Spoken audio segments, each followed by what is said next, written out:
Today, we're going to go over our favorite holiday movies.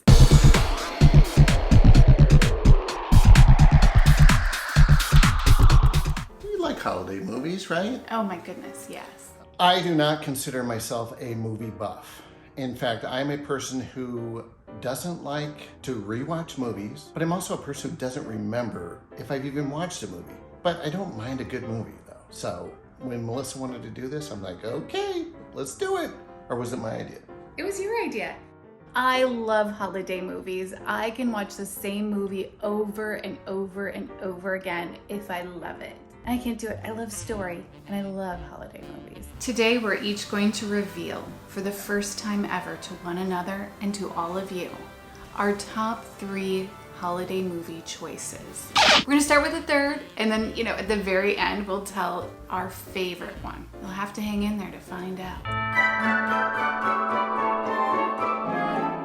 My first holiday movie that I'm not my favorite, but the first one that is significant to me and I'm going to tell you about is Gremlins. What is it? It's your new gift. Gremlins came out in 1984, and to me it's about a really bad Christmas gift. It's essentially just this cute little critter, but it spawns all these devilish creatures. What causes it? Food and water. So it made my list because I just remember it being hilarious when I was a kid. Were you surprised that I picked the Gremlins? Yes, it didn't even occur to me that movie happened during Christmas because I was not allowed to watch it. It was too scary. I was 6. Well, I was allowed to watch it, and it was hilarious. It was kind of I scary. never knew that it was a funny movie or that it was in any way connected to the holidays. I don't think it's held up in terms of the little creatures. I don't think they look very realistic now when you watch it now. But at the time, it was a very different movie than what I recall seeing around that time.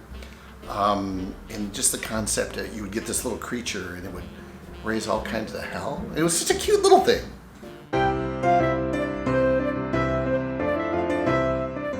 Christmas movie that is in third place for me, although it was so hard to choose. I love Christmas movies, but my third place pick is The Polar Express.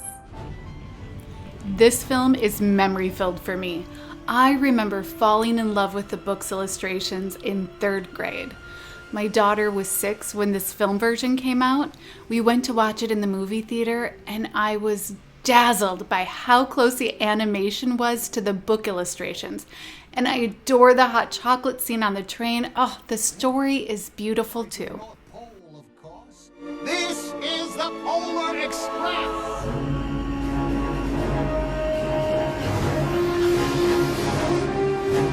All aboard! The Polar Express, eh? Yes. Okay, I don't know how to say this, but I gotta say it now. That's the worst movie. It's gonna go in my worst movie.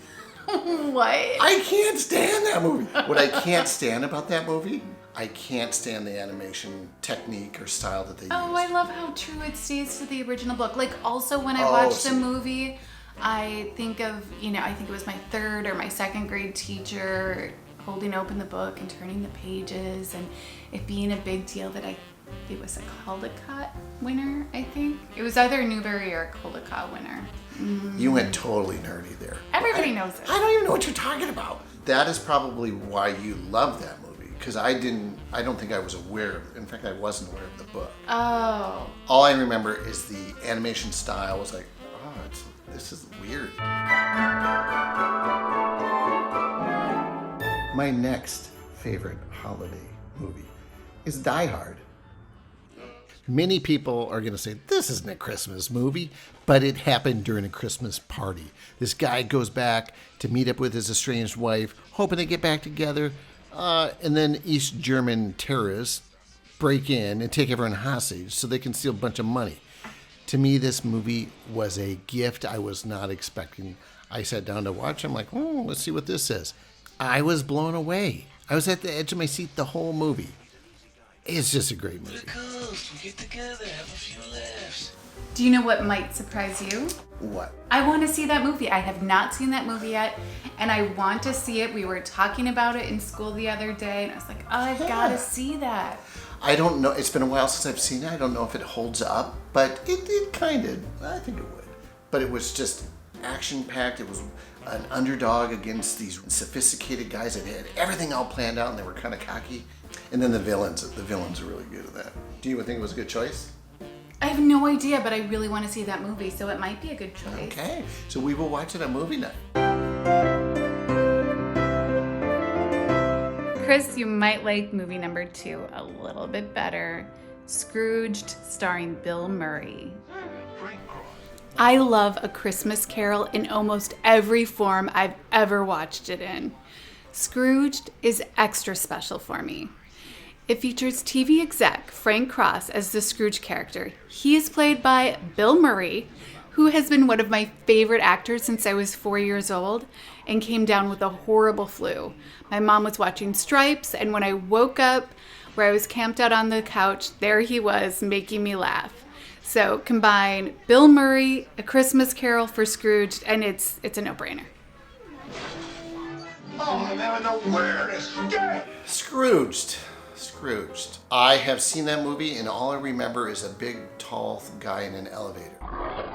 The Death? Death, and that's the only thing I remember. No, and I do remember the fairy lady who had a really high voice. This is one of those cases where I know I've seen the movie, but I barely remember anything about it. So I probably could watch it again. Oh, yeah. My most favorite Christmas movie is Home Alone. This is a pretty obvious one. It's just a great Christmas movie. It came out during Christmas. It's happening during Christmas. It's all Christmas. It's funny. It's got a couple of my favorite actors in Joe Pesci and John Candy. And it's just one of the movies I can actually watch over and over again. That Kevin kid has some mean skills. I got a feeling this is going to be your best Christmas ever. Oh, we should have him. Oh, let's have him like bump noses. So you like my choice of Home Alone? I do like your choice of Home Alone. I do want to make sure that it's clear that Macaulay Culkin did not come up with those great ways of defending the house. What? Of course he did. He was a little mastermind, a Rube Goldberg of defending his house, right? Isn't it Rube that comes up with all the little... I have no idea who you're talking about. Oh, is that... Hold on, because that name is familiar, where it's like, here, let me have 10 different things happen in order to open a can of dog food. Yeah, he was like... No, he was like way more clever than Rube Goldberg, because those machines take way too many steps in order to achieve their goal. So anyway, I think Macaulay Culkin could have had a history in home security. You're ever gonna guess it, Chris? Christmas Vacation. I give you the Griswold family Christmas tree. I have watched Christmas Vacation every year since it was first released in 1989. I adore how Clark Griswold sets out to put on a real old-fashioned family Christmas. Every time I see the opening when they go to cut down the fresh Christmas tree, I think of my dad, Mom, and me cutting one down by hand. Well, my dad cut it down. We watched. That thing had 9 lives. She just spent them all. That's what happens at a lot of people's Christmases. They want everything to go great, and because they want it, it never seems to work out that way. I really enjoyed Christmas. Yeah, and I do too, but I guess I don't know if I set such high expectations at Christmas, though. And I think that helps not to I feel be like let down. I have really high expectations for Christmas. But you don't feel let down at Christmas, do you? Or have you before? Well, I have in the past. I have never felt let down during a Christmas with you. Yeah! And all of my childhood Christmases were quite spectacular. Well, that's good. I had a feeling you were going to pick Christmas Vacation, and that's partly why I didn't pick it. Because I actually do like it, and we have already watched it. Cousin Eddie, he's hilarious. And the snobby people that live next door. Oh. What's kind of funny is like... I don't know, Margot. It's kind of like in the movie, Clark's kind of like, he has all this bad stuff happen to him, but he isn't a loser. And it's like these people next door are picking on him, but then the crappy stuff keeps happening to them because they're such jerkwads. That was one of the first videos we've done where we kind of tell a list of things that we like. Is that not? Yeah, it's the first time. Yeah. So we hope you liked it. Hey everybody, thanks so much for watching The Cremel Show. Be sure you take a moment and like, subscribe, and ring that bell so you keep up with the latest of The Gremlins Show.